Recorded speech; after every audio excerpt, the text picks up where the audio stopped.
No one around me believes we can get worms. Where do they come from and how do they live or get out of the body, and are they bad? I need to explain this. Well, listen, it's really weird. We use the word belief a lot. It's not about belief, it's whether do you know or not know, okay? But some people don't know and wind up believing that there was this really invisible enemy that came to planet Earth in the year 2020 and caused everything. We had to shut down the invisible enemy. They believe that. Now, they believe that. They believe that. But parasite, when they have been around. Where can you get it? Well, half of their life cycle, the roundworms, is in the soil. You eat a lot of ways. Tapeworm is a worm. How do you get that? No, usually eating uncooked flesh, like pig flesh or other flesh.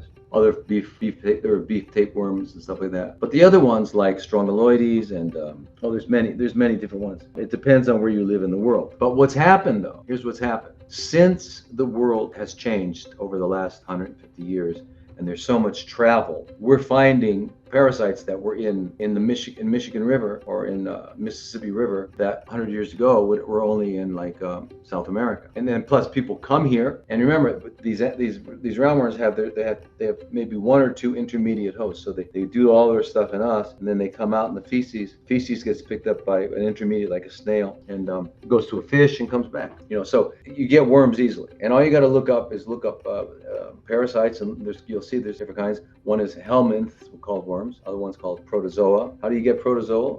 Those are non-worms. But like for example, Clonorchis viverini, which causes cholangiocarcinoma, which is bile duct chronically fermenting, comes from eating fish, freshwater fish, uncooked.